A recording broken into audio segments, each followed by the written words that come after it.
despair. Our country, Nigeria, needs us now more than ever. We stand a chance to save our great country, Nigeria. A chance to rise up from this pandemic stronger and better.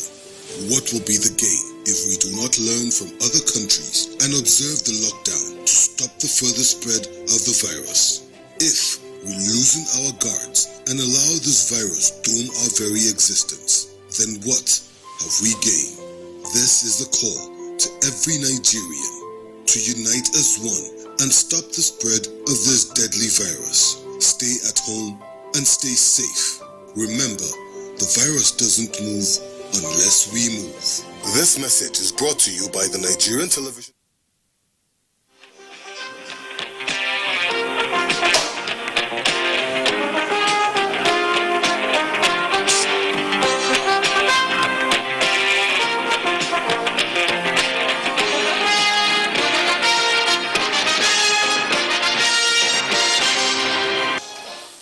The warning by the Nigerian Meteorological Agency, NIMET, on 120 local government areas in 28 states of the Federation facing high risk of flood calls for a holistic approach to prevent this imminent disaster. One important area of need is attitudinal change by the citizenry in the area of trivializing such warnings to prevent avoidable loss of lives and property. From Ibadan Network Center, our discussion on Panorama today will focus on measures to prevent flooding. I am Larry Du. Thanks for joining us.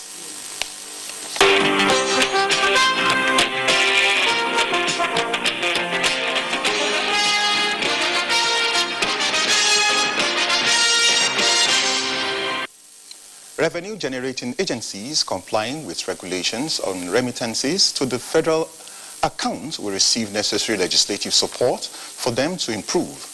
On the other hand, those that fail in this regard will risk being taken off the national budget in 2021 fiscal year.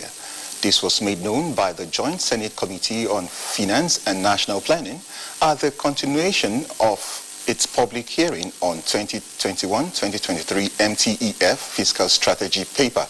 John Yaku has details. The Nigerian Customs Service on how to improve revenue in the coming years noted the challenges of the free trade agreement, but hopes that the end of COVID-19 will improve imports while calling for review of import levies. I found out from my colleagues, the customs heads, it's only Nigeria that we allow Coca-Cola to produce and pay nothing. The Nigerian Export Promotion Council, on its part, advocated for shift from oil revenue to commodity export to earn more foreign exchange for the country. Our only foreign exchange is from oil. So that's why we were susceptible to all these challenges that oil brings to us. Minister of State for Budget and National Planning, Clem Agba, the NNPC and the DG Budget Office agreed on a proposed $40 per barrel benchmark, 379 naira to the dollar exchange rate, and oil production rate of 1.7 million barrels per day, in line with the OPEC production cut. Draft 2021-2023 MTF FSP has been prepared against the backdrop of a global recession and heightened global economic uncertainty. We have to ask the industry just to ensure that we comply with OPEC, because when we have to do that to ensure that the price picks up again. President of the Senate, Ahmed Lawan, and Chairman of the committee stressed the need to improve revenue to finance the country's budget deficit. The time has come for us as an administration to start to think of other sources and means of funding our infrastructure. If you are partly funded and you generate revenue which you spend and which is more than some of the budget aid contained in your budget document, you have to give it. Also at the hearing was the Director General of Nigerian Television Authority, Yakubu Ibn Mohammed. The digitization of NTA was supposed to have commenced even before the DSO was introduced. But like I said, out of the 5 necessities necessary to make NTA a partially commercialized enterprise, only one was put in place. And this is the situation to date. The Federal Inland Revenue Services was urged to deploy technology in the collection of stamp duties. In Abuja, John Yaku, NTA News. time, the management of the NTA has described a false and malicious report making rounds in the social media to the effect that the Senate committee had discovered a financial fraud running into billions of naira in the joint venture agreement between the NTA and Star Times. In a sharp reaction, the management averred that neither the chairman of the committee, Senator Olamilekan Solomon, nor any member alluded to fraud during the entire section.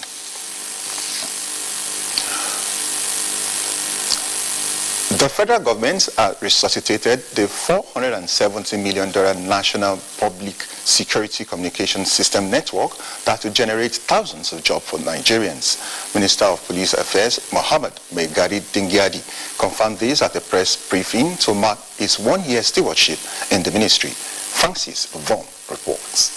Of its mandates of formulating and implementing policies and programs relating to policing and internal security, as well as provide supervision and administrative support to the Nigeria Police. The Ministry of Police Affairs has successfully supervised the recruitment, training and deployment of 10,000 constables into the Nigeria Police Force, acquisition of police operational and combat vehicles, and the establishment of National Command and Control Center in Abuja. From the targets and deliverables assigned to the ministry by the present administration, we are happy to report that the ministry has recorded several achievements within the short period under review. The highlights of some of the achievements include: 1. We have re-established functional departments in the ministry. We arrest them, we take the arms. The Inspector General of Police, Mohammed Adamu, gave an insight into the ongoing operations and the successes recorded in that direction. So we've achieved a lot in terms of bringing down criminality, in terms of banditry, kidnapping, and other forms of violent crime. We've been able to degrade them. You hardly hear of any attack. The minister assures that the ministry is poised to doing its best in working out strategies and professionally executing them for better policing and stability of the country. In Abuja, Francis from NTA News. Has been shot dead by some unknown gunmen in Ibadan. The victim was standing in front of Ikolaba police station around 9 o'clock Saturday evening with a police inspector when the incident occurred. The police inspector, however, sustained serious injuries and was taken to the hospital for treatment. Oyo State Police Commissioner Nwachukwu ensured that the people of the state that the culprits will be arrested and prosecuted. The recent flood alert from the Nigerian Hydrological Service Agency and the Nigerian Meteorological Agency include Oyo State as one of the states prone to flooding in 2020. Correspondent Ayomiku Ajibola in this report takes a look at government's precautionary measures against immediate flood. Flood has been affecting some residents of Oyo State since the onset of rainfall, and recent predictions indicate possible reoccurrence in some parts of the state. These include Onara local government area, Lagelu, Oyo East, Kajola, Egbeda, Ogomosho South, Isheyin, Ibarapa North, Ibadan Southwest, and Ibadan North. 2 or 3 cars here, one under and Mikra here, and some building at the back of this police station collapsed. 2 houses collapsed in this area. In our house, we suffer a lot of things because electrical something. Some of them have, got spoiled. Following the seasonal rainfall predictions and annual flood outlook released by the Nigeria Hydrological Service Agency and Nigeria Meteorological Agency, Oyo State government has advised the public to take precautionary measures seriously as the ongoing channelization of major rivers and streams are intensified. It is in the light of this that the government of the day in Oyo State has given its full backing the state-owned flood risk mitigation project with funding and technical assistance from the World Bank. What we need is for our people to get what the government is saying. What are these messages? Don't build on waterways. Don't put your shop on waterways. Don't put your kiosk on waterways. Don't put your refuse on waterways or on drainage systems where they can be eroded into another waterways that could give us blockage. While calling for better collaborations in the area of sensitization and awareness to avert flooding, the state government urged residents in flood flashpoint to relocate to safer places to prevent avoidable losses. In Ibadan, Ayomiku Ajibola, NTA News. Joining me in the studio is the Zonal Director, National Emergency Management Agency, NEMA, Slaku Lugard Bijimi. Welcome to Panorama. My pleasure. Flood is usually a devastating occurrence. Will you say it is natural or man-made? It's more natural, but human activities can also cause flood. Okay. And looking at the recent flood prediction by NIMET for 2020, what should be done to prevent losses? Based on that prediction, the Director General of NEMA, AVM Mohammed, had instructed that all the zonal offices across the country should go on sensitization program to create awareness. I think the key thing is to inform people ahead of time so that they can be prepared, so that the impact can be reduced if the flood comes. Okay, thank you very much. What is the role of NEMA in curbing this disaster? NEMA has the role both before flood, during the flood, and after the flooding. Before flood is mainly awareness creation. If the flood occurs, we go into evacuation of people to higher grounds, and where the need arises, we provide succor for them through relief materials and other things. And then after that, we help them to settle down. If there is need for rehabilitation, reconstructing some houses, we do that for them. So NEMA has a lot of things, roles to play. Okay, thank you very much. How will you describe the present level of sensitization and awareness to the flood-prone areas? Yeah, we've started across the nation, but I think more needs to be done. The state has to pick up from where we started, and then it has to trickle down to communities.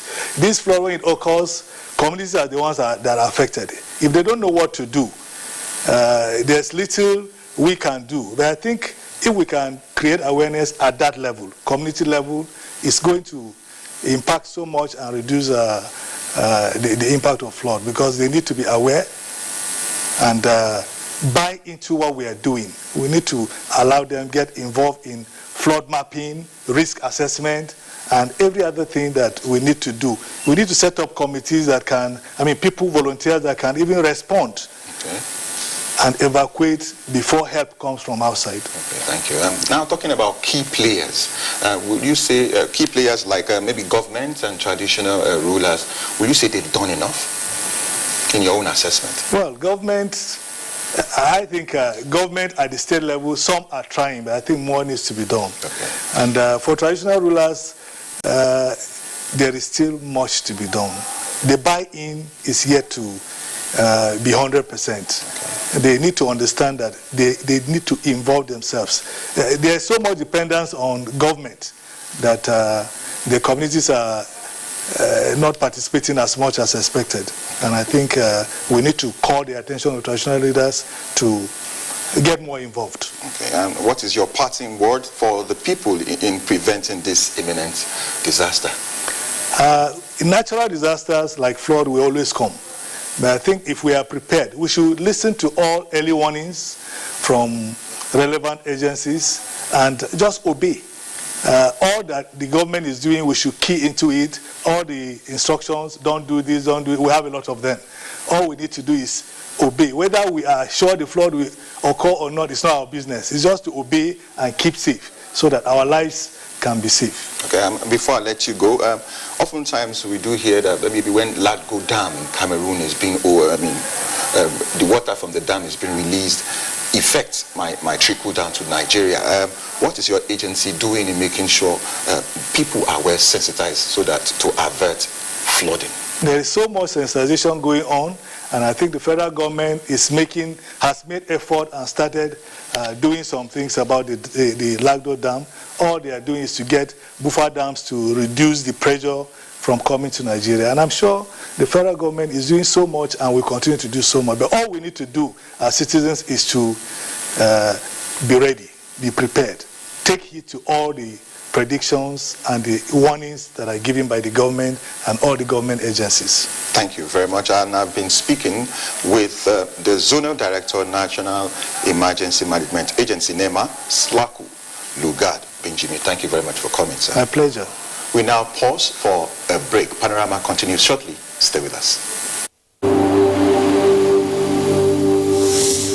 For now, the best and most efficient way to avoid getting infected is through regular hygienic and sanitary practices, as well as social distancing.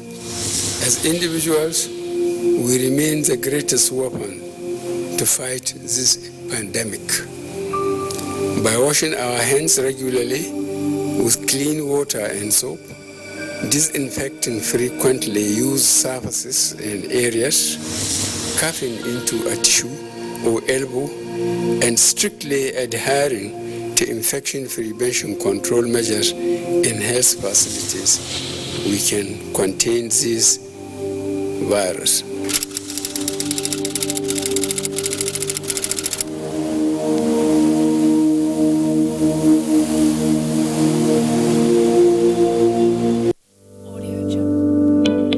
Coronavirus is real.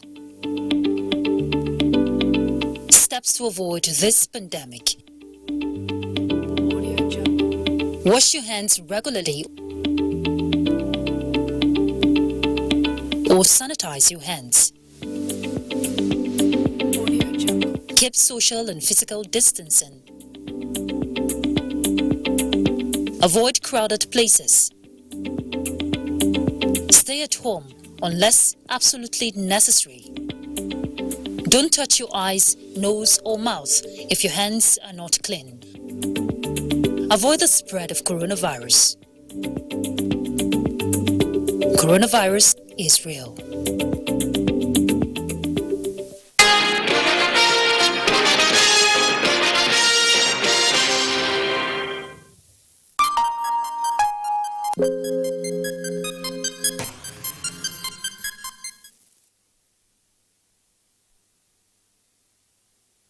You're still watching Panorama from the network service of the NTA. The Nigerian Center for Disease Control, NCDC, has announced that on the 21st of August 2020, 340 new confirmed cases of COVID-19 and 4 deaths were recorded in Nigeria. The 300 new cases were reported from 19 states: Kaduna 63, FCTs 51, Plateau 38, Lagos 33, Delta 25, Gombe 21, Adamawa 21, Edo 20, Katsina 17, Akwa Ibom 11, Ekiti 10, Rivers 9, Ondo 5, Ebonyi 4, Cross River 3, and Ogun 3. Sokoto and Imo had 2 each, and Nasarawa 2. Till date, 51,304 cases have been confirmed, 37,885 cases have been discharged, and sadly 996 deaths have been recorded in 36 states and the Federal Capital Territory. The federal government has commenced laboratory experiments of coronavirus vaccines with a view to curbing the pandemic in the country. The Director General, Nigerian Institute of Medical Research, Professor Babatunde Lawal Salako, disclosed these while handing over 5 circumvent ventilators to the Federal Medical Center, Abuja. Lukman Adefeso's report is presented in this package. Since the outbreak of COVID-19, which is still ravaging the world, several countries and organizations have been working tirelessly, including research, towards finding lasting solution to the pandemic. While some countries have come up with vaccines currently undergoing tests to ascertain its potency and reliability, others, including Nigeria, are still researching. Yeah, currently cloning the spike protein of the virus, which is the one that can elicit immune response in the individual. And once we are able to go through that process, then we can come up with something that can be tested in the animal. So we are still in the lab under experimentation.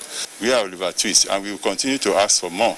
So Nigerian Institute of Medical Research, whatever they can do to help us, even in the areas of molecular lab, PCR, SPRG machine, we will definitely appreciate it. This informed the donation of 5 circumvent ventilators by an international organization led by Professor Babatunde Lawal Salako to the Federal Medical Center, Abuja, as a way to support the hospital in the management of COVID-19 patients.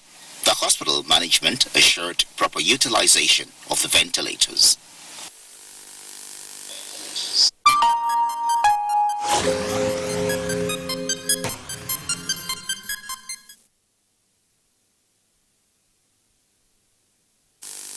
The media has been urged to step up sensitization on girl-child education towards identifying and bringing to book perpetrators of gender-based violence. This was part of 11-point communique arrived at on the conclusion of the 2-day Southwest Conference on Safe Motherhood organized by the National Association of Women Journalists, NAWOJ, in Ibadan.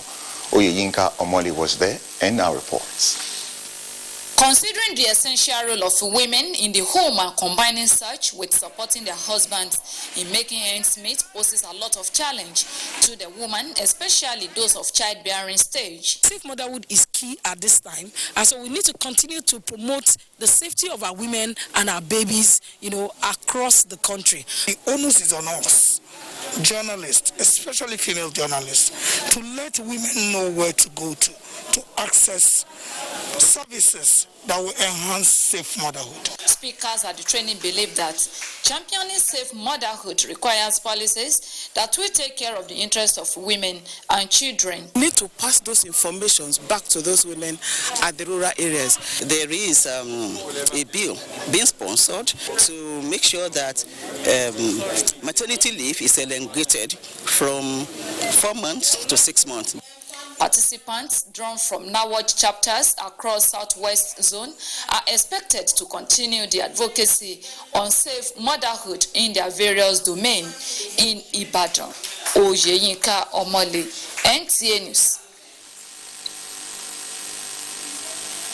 Inadequate or lack of safeguard at most railway level crossings and tracks may be the major cause of increasing deaths recorded at the railway crossings. Aisha Abubakar Yahya reports that tricycle operators now use rail lines as their park in Ilorin, thereby impeding the right-of-way of trains. Expressing his sadness on deaths along railway, Moshood said a tricycle operator was trying to outsmart a moving train, but unknown to the train driver, who was coming on full speed, crushed the tricycle operator and its passengers at level crossing.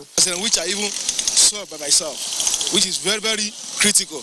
He argues that there is need for governments to check the operations of tricycle operators to forestall accidents and deaths being caused by tricycle operators. It's an eyesore which the government needs to take a drastic action about it. The recklessness of these tricycle operators and their flagrant disobedience to traffic rules are the causes of traffic gridlock on Gambari and Adifa roads in the Ilorin metropolis. I'm appealing to the government to try and give them a garage where they can park and get their passengers, because parking on the road is very, very dangerous and it can cause a lot of accidents. Leadership of the transport unions and government are expected to take adequate measures to ensure these operators comply with traffic rules and regulations. Aisha Abubakar Yahaya, NTA News. And our sports. Spanish club side Sevilla has won the 2020 Europa League title. In the final match decided in Cologne, Sevilla defeated Inter Milan by 3-2. Sevilla holds the record for the most victories, having won the competition 6 times in its inception. For more on sports updates, let's join Tamara Ibiwe.